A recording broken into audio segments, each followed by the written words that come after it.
So if this is then my angular momentum. So we found out that the magnitude is different. In this particular case, also the direction is different, right? The angular momentum which was in z direction looking one way is now spread over all three directions looking it another way. Let's very quickly do the same problem in a different coordinate system. Right?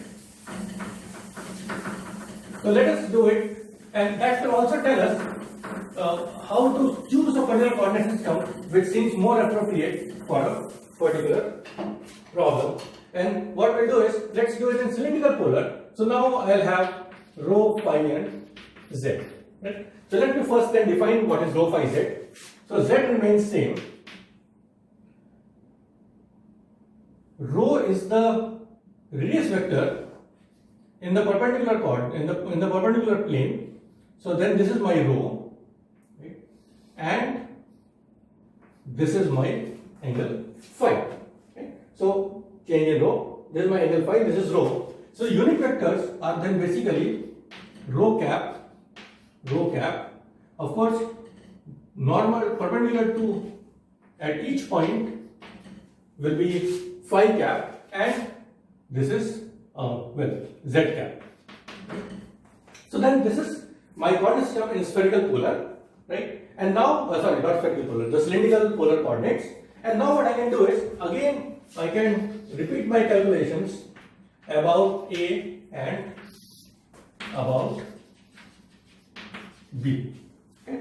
Okay, so let's do that. And I will skip off some of the steps here. So very quickly, about A, r vector is simply,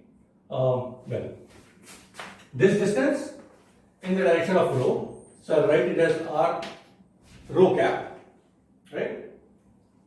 V, we'll find out V in these coordinate systems from again r cap, rho cap, phi cap, z cap. Angular velocity is still only in the z direction, so omega, and r was r 0, 0, right? So this is going to give me only the phi component, so phi cap and r omega. Right? So this gives velocity directly in a very straightforward form, r omega, right? We don't have this vx, vy components, r omega in phi cap direction. So that's the tangential direction, right? So in cylindrical polar coordinate, it seems all along what we were doing in circular motion was working with the cylindrical polar coordinate system, right? Okay. So V is simply r omega, r is this, L of A is then again rho cap, phi cap and z cap, means z cap, and now r is again r 0, 0 and m, and V is 0, r omega 0, right? And now if we do that, what will remain is, this will not give anything, this will not give anything, only the z cap will give us something. So z cap, and what it will give? It will give us m r square omega. So exactly the same result that we got in the Cartesian coordinates. In Cartesian coordinates we had more components, so it looked a bit complicated. Here it looks coming out straightforward. LA, magnitude is mr square omega, exactly the same, direction is in z cap, in the same direction, again because the z cap is not different in both the coordinate system, right? It's the same z cap. So, just to save some space, z cap m r square omega, and okay. Now let us do the same thing about B. Now about B again, this is my radius vector, right? Now this radius vector has this rho component, and it changes, will have this phi component and the L cos theta. So the radius vector or the position vector about B is written as r in rho cap direction, perpendicular distance is not changing, minus L cos theta in z cap direction, right? So that's the position vector in cylindrical polar when we look from this origin, right? velocity again will not change, will be simply phi cap r omega. You can check that, right? So velocity is this. So what is LB? Now we can, well, it's straightforward. We simply do the same thing again. So now the determinant is phi z r 0 minus L cos theta 0 r omega 0. Solve this.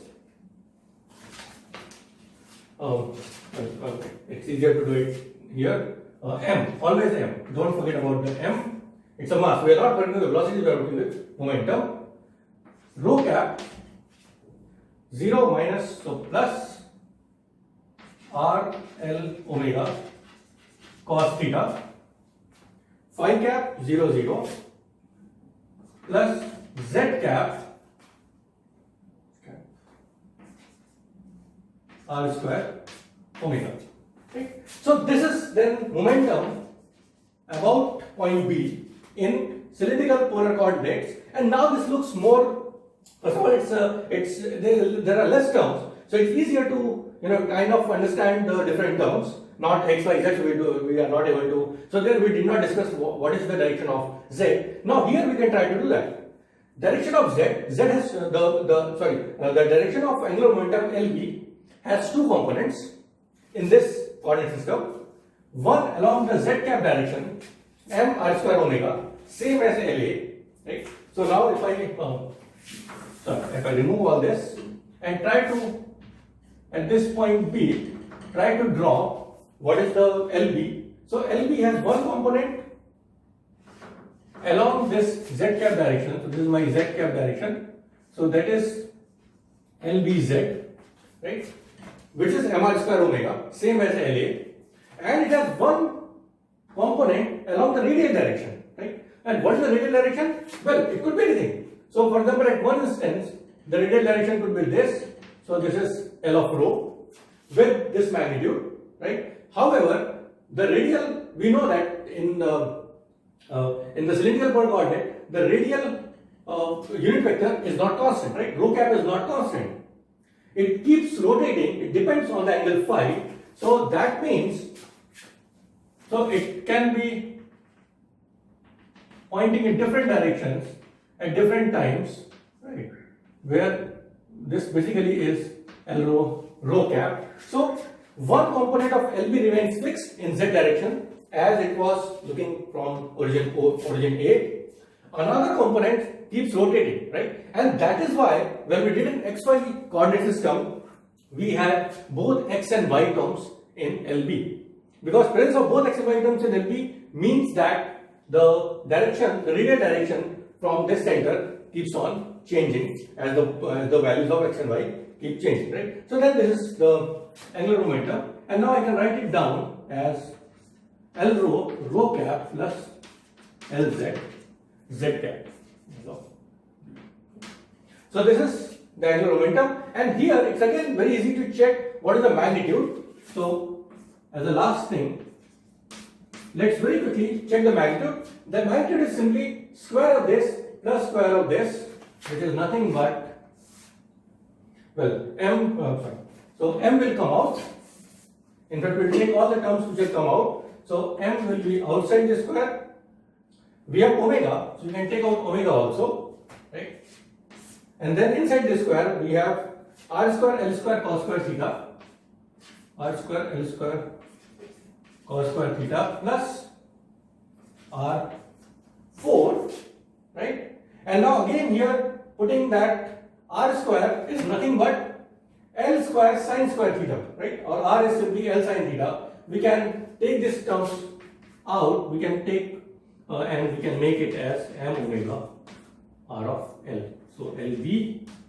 So the magnitude, of course, it doesn't matter in which coordinate system we work. So we do expect the magnitude of LA and LB to come out exactly the same in different coordinate systems, and that magnitude should correspond to the components of LA and LB vector, right? Okay, so go over this analysis once by yourself, right? And in the next lecture we'll start from this point.